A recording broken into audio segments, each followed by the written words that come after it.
Yes, आज हम start कर रहे हैं एक्टिविटी रेशो और टर्नओवर रेशो, इसे बोल सकते हो। इसमें 4 टाइप्स के टर्नओवर रेशो हैं। एक है inventory turnover ratio, trade receivable turnover ratio, trade payable turnover ratio और लास्ट है आपका working capital turnover ratio. First इसके अंदर आता है inventory turnover ratio. Inventory turnover ratio का फॉर्मूला होता है cost of goods sold divided by average inventory. What do you mean by cost of goods sold? Cost of goods sold को calculate करने के लिए हमारे पास 2 मेथड हैं। एक शॉर्टकट मेथड ये होता है, एक छोटा सा फॉर्मूला है, sales is equal to cost plus profit. अगर हम सेल में से प्रॉफिट माइनस कर दें तो कॉस्ट ऑफ गुड्स सोल्ड आ जाता है। सेम यही फॉर्मूला है। अगर आपके पास क्वेश्चन के अंदर gross profit is given in the question, then sales minus GP कर दोगे तो आपके पास कॉस्ट ऑफ गुड्स सोल्ड आ जाएगा। Cost of goods sold is also known as cost of revenue from operation. Cost of goods sold calculate करने का एक और इजी तरीका भी है। 11th स्टैंडर्ड में हमने स्टूडेंट्स को ट्रेडिंग अकाउंट सिखाया था। ट्रेडिंग अकाउंट की डेबिट साइड में आ रहा था opening stock plus net purchases. इस टॉपिक के लिए आपको कॉस्ट ऑफ गुड्स सोल्ड के लिए नेट परचेजेस लेना है। What do you mean by net purchases? Total purchases में से परचेजेस रिटर्न माइनस कर दी जाए तो वो नेट परचेजेस बन जाती है। What do you mean by total purchases? Cash purchases plus credit purchases is equal to total purchases. उसमें से अगर आप परचेजेस रिटर्न माइनस कर देंगे तो टर्म बन जाएगी आपके पास नेट परचेजेस। परचेजेस रिटर्न का एक और नाम होता है रिटर्न आउटवर्ड्स, ठीक है। उसके बाद आपका आएगा वेजेस और कैरेज इनवर्ड। ये दोनों डायरेक्ट एक्सपेंडिचर हैं। इन सब में से अगर आप क्लोजिंग स्टॉक माइनस कर दें तब भी आपके पास कॉस्ट ऑफ गुड्स सोल्ड आ सकती है। यानी sale minus GP is also cost of goods sold. Opening stock plus net purchases plus wages plus carriage inward और direct expenditure minus closing stock is also known as cost of goods sold. किसी student के mind में अगर ये question आ रहा हो कि closing stock minus क्यों किया जाता है, तो उसका रीजन ये है कि क्लोजिंग स्टॉक इस साल की सेल का हिस्सा नहीं है, अनसोल्ड है, इसलिए वो कॉस्ट का हिस्सा नहीं माना जा रहा। इसलिए हम कॉस्ट में से, इन सब आइटम में से cost of goods sold, closing stock को माइनस कर देते हैं cost of goods sold calculate करने के लिए। अब ऑब्जेक्टिव क्या है इस रेशो को कैलकुलेट करने का? एक तो इस रेशो से आप लोगों को ये पता चल सकता है कि एक फर्म या एक कंपनी अपने स्टॉक को कितनी अच्छे से एफिशिएंटली यूटिलाइज कर सकती है। अगर ये वाला आंसर जो है आपका इस रेशो का कम आता है, स्मॉल आता है, तो डेंजरस साइन है। और अगर ये रेशो अप आता है तो इट्स ए गुड साइन। कैसे? एक और टॉपिक होता है इसके अंदर, average age of inventory. Suppose मैंने क्वेश्चन किया है इसके अंदर, ये मेरे पास जो बुक है ये डीके गोयल बुक है, क्वेश्चन नंबर 47 एग्जाम्पल है, बहुत इजी है। ओपनिंग स्टॉक गिवन है 90,000, तो मैंने इस फॉर्मेट में ओपनिंग स्टॉक लगा दिया 90,000 पर। क्लोजिंग स्टॉक 1,10,000, परचेजेस इसके अंदर दे रखी है 2,30,000 और फिर इसके अंदर वेजेस दे रखा है 70,000 और कैरेज इनवर्ड 20, सेल है 4 लाख रुपीज की। सब आइटम्स गिवन थी। अगर मैं चाहती तो इन दोनों को ऐड करके ये सारी आइटम माइनस करके ग्रॉस प्रॉफिट कैलकुलेट कर लेती। ग्रॉस प्रॉफिट 1 लाख आ रहा है, लेकिन फिर तब भी मुझे cost of goods sold he calculate करना था। तो सेल में से 4 लाख रुपए में से अगर मैं 1 लाख का ग्रॉस प्रॉफिट माइनस करूंगी तो मेरे पास कॉस्ट ऑफ गुड्स सोल्ड 3 लाख रुपीज आएगा। ऐसे भी कैलकुलेट कर सकते हो। दूसरा मेथड ये है 90 प्लस 230 प्लस 70 प्लस 20 माइनस 1,10,000 कर देंगे तो इस साइड का टोटल आ रहा है 4,10,000। इसमें से cost of goods, closing stock minus कर दिया हम लोगों ने, तो 3 लाख की आपके पास कॉस्ट ऑफ गुड्स सोल्ड आ रही है। तो 3 lakh upon average inventory. How you can calculate the average inventory? Opening stock plus closing stock divided by 2। तो 90,000 प्लस 1,10,000 2 लाख का हाफ 1 लाख, तो 3 टाइम्स आ रहा है। अगर हमें ये कैलकुलेट करना हो क्वेश्चन के अंदर, what do you mean by average age of inventory? एक साल के अंदर 365 दिन होते हैं, तो 365 डिवाइडेड बाय 3, तो ये डेज आ रहे हैं 1 to 1.5 डेज। या 121 दिन के अंदर आप अपने इस स्टॉक को बेच सकते हो और कैश में कन्वर्ट कर सकते हो, ये इसका मीनिंग हो जाता है। ठीक है, अब कुछ अच्छे अच्छे क्वेश्चंस हैं जो बहुत इजी भी हैं, आपको कर लेने चाहिए इस टॉपिक के लिए। हमेशा एक बात याद रखें कि जब भी आप परचेजेस की डिस्कशन करेंगे, आप हमेशा नेट परचेजेस ही लेने चाहिए। एक क्वेश्चन है, क्वेश्चन नंबर 52, बहुत इजी क्वेश्चन है। ओपनिंग इन्वेंट्री गिवन है 29,000, क्लोजिंग इन्वेंट्री गिवन है 31,000 और रेवेन्यू फ्रॉम ऑपरेशन गिवन है 3,20,000 और gross profit ratio is given 25% on revenue. Students को ये बात देखनी चाहिए कि जो आपका ग्रॉस प्रॉफिट है वो सेल के ऊपर लिखा हुआ है या कॉस्ट के ऊपर लिखा हुआ है। ठीक है, अब जैसे इस क्वेश्चन में हम, इस वाले क्वेश्चन में अगर हम देखें तो इस क्वेश्चन के अंदर ग्रॉस प्रॉफिट सेल का 25% है और सेल हमें इस क्वेश्चन में दे रखी है 3,20,000। 3,20,000 का 25% इज इक्वल टू आ रहा है आपके पास 80,000। ये क्वेश्चन तो बहुत बहुत इजी है। तो 3,20,000 का हम लोगों ने 25% कैलकुलेट कर लिया ग्रॉस प्रॉफिट, लेकिन हमें तो चाहिए कॉस्ट ऑफ गुड सोल्ड। तो सेल में से 3,20,000 में से आप 80,000 जीपी माइनस कर देंगे तो आपके पास कॉस्ट ऑफ गुड सोल्ड आ रही है 2,40,000। अब हमने कैलकुलेट करना है एवरेज इन्वेंट्री। एवरेज इन्वेंट्री का फॉर्मूला होता है ओपनिंग स्टॉक। ओपनिंग स्टॉक इस क्वेश्चन के अंदर गिवन है 29,000 plus closing stock 31,000 divided by 2। तो 30 प्लस 20 50 और 10 60,000। 60,000 को 2 से डिवाइड कर दें तो आपके पास एवरेज इन्वेंट्री आ रही है 30,000। तो फॉर्मूला है आपका cost of good sold 2,40,000 divided by average inventory 30,000। तो इसके अंदर आपका आंसर आ रहा है 8 टाइम्स। 365 को अगर आप 8 से डिवाइड कर दें तो आपके पास डेज आ रहे हैं 46। तो बहुत 46 डेज में ही आप अपने इस माल को बेच सकते हो, यानी आप अपने क्लोजिंग स्टॉक को एफिशिएंटली यूटिलाइज कर सकते हो। नेक्स्ट एक क्वेश्चन है, ये एक सैंपल पेपर का क्वेश्चन भी है, अच्छा और इजी क्वेश्चन है। Opening inventory is given 28, closing inventory is given 52, revenue from operation 6 lakh, gross profit 25% on cost. ये इंपॉर्टेंट है।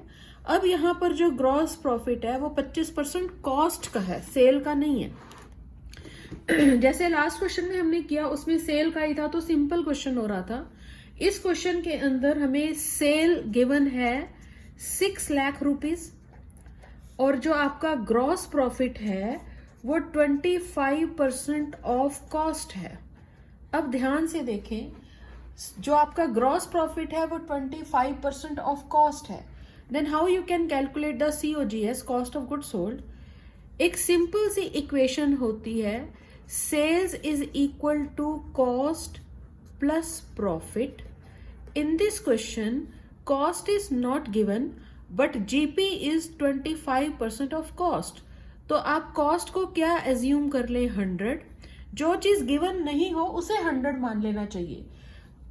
अगर कॉस्ट 100 है तो प्रॉफिट कितना है 25, तो सेल कितनी होगी 125।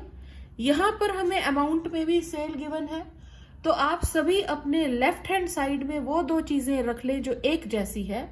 जैसे इफ सेल इज 125, हमें इस क्वेश्चन के लिए क्या चाहिए cost. If sale is 125 then cost is 100। If sale is 1 then cost is 100 upon 125. If sale is given 6 lakh rupees तो cost कितनी होगी into 6 lakh। तो इस टॉपिक को कट वट करके आपके पास जो अमाउंट आ रहा है वो आ रहा है 4,80,000। एवरेज इन्वेंट्री कैलकुलेट करना बहुत आसान है। ओपनिंग स्टॉक दिया हुआ है 28, क्लोजिंग स्टॉक दिया हुआ है 52 डिवाइडेड बाय 2। तो 28 प्लस 52 डिवाइडेड बाय 2 ये आपके पास आ रहा है 40,000। अब सिर्फ फॉर्मूले में फिट करना है। कॉस्ट ऑफ गुड सोल्ड हमारे पास आ रही थी 4,80,000, तो 4,80,000 को डिवाइड कर दें आप 40,000 से, तो आपके पास ये आंसर आ रहा है 12 टाइम्स। ठीक, एक और अच्छा सा क्वेश्चन है। इस क्वेश्चन में क्या चीज है, inventory on 31st March 2015 and 16 is given 7 lakh, और 2016 और 17 में inventory is given 17 lakh. Sale दी हुई है 50 and 75, gross profit 25% of cost ही है। और इस क्वेश्चन में सिर्फ एक छोटी सी चीज समझानी है।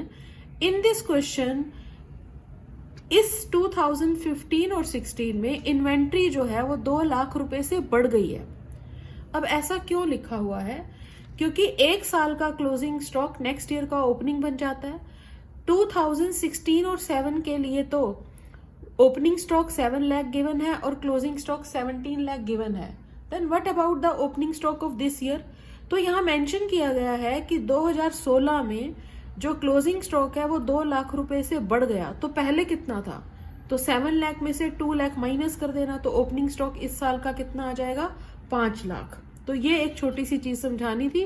बाकी ये जो ग्रॉस प्रॉफिट है 25% ऑन कॉस्ट, ये तो जैसे हमने लास्ट क्वेश्चन में किया ये वाला कि कॉस्ट को 100 एज्यूम करेंगे, वैसे का वैसे ही कर देना, कोई प्रॉब्लम नहीं होगी।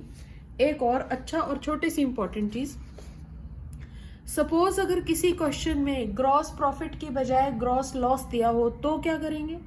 तो gross loss is a part of selling amount, यानी मतलब जो लॉस है वो ऐड कर देना है आपने। ये क्या समझाना चाह रही हूं, एक छोटी सी चीज जैसे हम बच्चों को समझाते हैं कि sale is equal to C plus P होता है। अगर हमने स्टूडेंट को ये बात सिखा दी कि sales is equal to C plus P है, अगर सपोज किसी तो हमें कॉस्ट कैलकुलेट करनी है तो सेल में से हम प्रॉफिट माइनस कर देते हैं तो कॉस्ट आ जाती है। लेकिन अगर क्वेश्चन में ये लिखा गया हो कि प्रॉफिट की बजाय लॉस हो रहा है, तो आप कॉस्ट कैसे कैलकुलेट करोगे? तो आप कैसे करोगे, सेल प्लस ग्रॉस लॉस। बस इतनी सी बात याद रखना, अगर लॉस हो जाएगा तो लॉस को आप लोगों ने क्या कर देना है, ऐड कर देना है। वन मोर इम्पोर्टेंट क्वेश्चन, अच्छा सा और डिसेंट सा क्वेश्चन है। मेरे पास जो भी बुक है, डीके गोयल बुक है, इस बुक में ये क्वेश्चन नंबर 59 गिवन एग्जाम्पल है। रेवेन्यू फ्रॉम ऑपरेशन जो है वो 2 लाख रुपए है, यानी कि सेल। ग्रॉस प्रॉफिट 25% कॉस्ट का है। Opening inventory was 1/3 of the value of closing inventory. जो भी आपका क्लोजिंग ओपनिंग स्टॉक है वो क्लोजिंग स्टॉक का 1/3 है, और closing stock was 30% of revenue from operation. ठीक है, अब जैसे बच्चों को प्रॉब्लम आती है, यार पहले हम क्या कैलकुलेट करें, जो समझ में आता है वही कैलकुलेट कर लें। इस क्वेश्चन में मुझे एक लाइन लास्ट की समझ में आई है कि जो क्लोजिंग स्टॉक है वो रेवेन्यू का 30% है, यानी रेवेन्यू माने cell.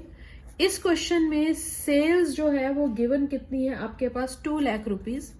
Cell 2 lakh rupees given है, और आपका जो क्लोजिंग स्टॉक है वो सेल का 30% है। ठीक है, तो जब आप इस 2 लाख रुपीज का 30% कैलकुलेट करोगे तो ये कितना आएगा, ये आ रहा है 1,80,000। 1,80,000, आई होप सो, कुछ गलत लग रहा है। 1,80,000 कैसे आएगा? 2 लाख रुपीज का 30/100, 1,80,000 नहीं 60 आएगा। तो ये तो आ रहा है जी 60,000, 180 कैसे आ सकता है? ठीक है, उसके बाद ये बोल रहा है कि जो आपका ओपनिंग स्टॉक है वो क्लोजिंग स्टॉक का 1/3 है, यानी ये तो हमने कैलकुलेट कर लिया क्लोजिंग स्टॉक, और जो आपका ओपनिंग स्टॉक है वो क्लोजिंग स्टॉक का 1/3 है, यानी 60,000 into 1/3 is equal to 20,000।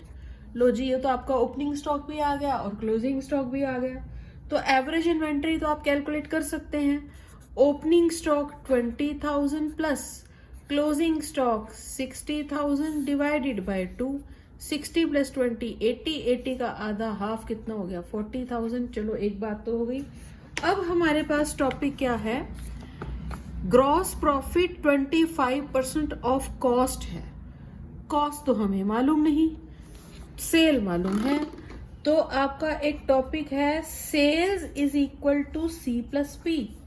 Cost मालूम नहीं तो मैंने कॉस्ट को 100 एज्यूम कर दिया। कॉस्ट 100 है और प्रॉफिट है 25, तो सेलिंग प्राइस कितना हो गया 125। पेयरिंग जो आपने करनी है वो एक जैसे अमाउंट की होनी चाहिए। यहाँ पर सेल हमें यहाँ पर सिंबल में कोड में 125 मिल गई और अमाउंट में सेल हमें गिवन है 2 लाख रुपीस, लेकिन जरूरत किस चीज की है, कॉस्ट ऑफ गुड सोल्ड की। तो अगर सेल 125 है तो कॉस्ट है 100 और अगर सेल 1 है तो कॉस्ट होगी 100/25 और अगर आपके पास सेल जो है वो 2 लाख रुपीस की है तो कॉस्ट कितनी होगी इंटू 2 लाख रुपीस। तो डायरेक्टली आपके पास इसको कट करके क्या आ जाएगी, कॉस्ट ऑफ गुड सोल्ड, और वो आ रहा है 1,60,000। तो अब सिर्फ फॉर्मूले में चिपकाएं इसको। फॉर्मूला क्या है, cost of good sold 1,60,000 cost of good sold divided by average inventory is 40,000। तो आपके पास आंसर क्या आ रहा है 4 टाइम्स। सिंपल सा क्वेश्चन था, कोई प्रॉब्लम नहीं होनी चाहिए। और उसके बाद एक छोटा सा और क्वेश्चन है, ये अच्छा और important I think.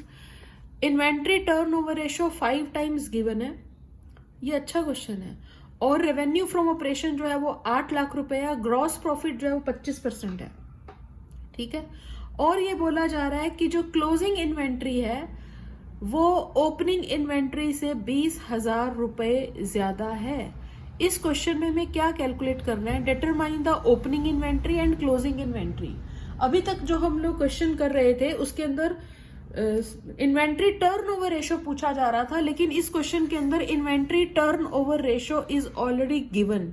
Inventory turnover ratio तो यार ऑलरेडी गिवन है। अब क्वेश्चन करना कैसे चाहिए, इन्वेंट्री टर्न ओवर रेशो का फॉर्मूला होता है cost of good sold divided by average inventory, ये फॉर्मूला है, ठीक है। और इस क्वेश्चन में हमें पूछा जा रहा है ओपनिंग स्टॉक और क्लोजिंग स्टॉक की वैल्यू बता दी जाए। तो हम क्या करने वाले हैं, जो जो आइटम्स आपके पास अवेलेबल है वो लिख लें। इन्वेंट्री टर्नओवर रेशो यानी कि ये गिवन है आपके पास 5 टाइम्स।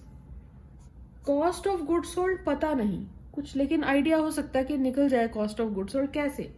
इस क्वेश्चन के अंदर रेवेन्यू फ्रॉम ऑपरेशन 8 लाख है और ग्रॉस प्रॉफिट 25% है, तो सेल का ही होगा ना।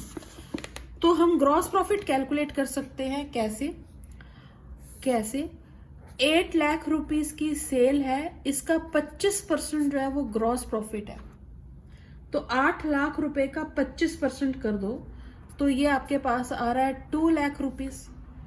अगर मैं सेल में से जीपी माइनस कर दूं तो मेरे पास कॉस्ट ऑफ गुड सोल्ड आ जाएगी 6 लाख रुपीस। तो इस 6 लाख रुपीस को मैंने यहां कॉस्ट ऑफ गुड सोल्ड की जगह लगा दिया। अब नीचे क्या बचा, एवरेज इन्वेंट्री। तो क्या हम एवरेज इन्वेंट्री कुछ कर सकते हैं इसका, देखो क्या, average inventory is equal to 6 lakh divided by 5। तो अगर आप 6 लाख को 5 से डिवाइड कर दे रहे हैं तो ये आपके पास आ रहा है 1,20,000, ठीक है। अब ये बोल रहा है एवरेज इन्वेंट्री हमारे पास आ रही है 1,20,000 और एवरेज इन्वेंट्री का फॉर्मूला क्या होता है, opening stock plus closing stock divided by 2। तो मैंने एवरेज इन्वेंट्री की जगह क्या लगा दिया, 1,20,000, ये लो मैंने यहां लगा दिया 1,20,000। ओपनिंग इन्वेंट्री मुझे पता नहीं है तो मैंने ओपनिंग इन्वेंट्री की जगह क्या लगा दिया, x, ठीक है। सपोज मैं ओपनिंग इन्वेंट्री की जगह क्या चिपका देती हूँ, x, क्योंकि मुझे ओपनिंग इन्वेंट्री की वैल्यू मालूम नहीं है। तो मैंने यहाँ पर ओपनिंग इन्वेंट्री की जगह लगा दिया x और ये बोला गया है कि क्लोजिंग स्टॉक जो भी है आपका वो ओपनिंग इन्वेंट्री से 20,000 रुपए ज्यादा है। It means closing stock is equal to x plus 20,000। ये क्लोजिंग स्टॉक हो गया डिवाइडेड बाय 2। तो इस इक्वेशन को ही तो सॉल्व करना है। तो 1,20,000 को मैं 2 से मल्टीप्लाई कर देती हूँ तो कुछ तो आएगा। तो ये मेरे पास आ जाएगा 2,40,000 is equal to 2x plus 20,000। ठीक है, उसके बाद और क्या करूं, अब ये थोड़ा सा मैं इधर कर देती हूं ताकि ये कंटिन्यू रहे। 2,40,000, 20,000 को मैं उधर ले जाऊंगी, माइनस हो जाएगा, तो यहां बचेगी item 2,20,000 is equal to 2x। 2x is equal to 2,20,000, x is equal to 2,20,000 divided by 2। ये आपके पास x की वैल्यू आ रही है 1,10,000। तो अगर x की वैल्यू 1,10,000 रुपए आ रही है, ये तो हो गया आपके पास ओपनिंग स्टॉक। तो क्लोजिंग स्टॉक कितना होगा, x की जगह आप पुट कर दें 1,20,000 प्लस 20, तो 1,30,000 आपके पास क्या हो जाएगा, क्लोजिंग स्टॉक।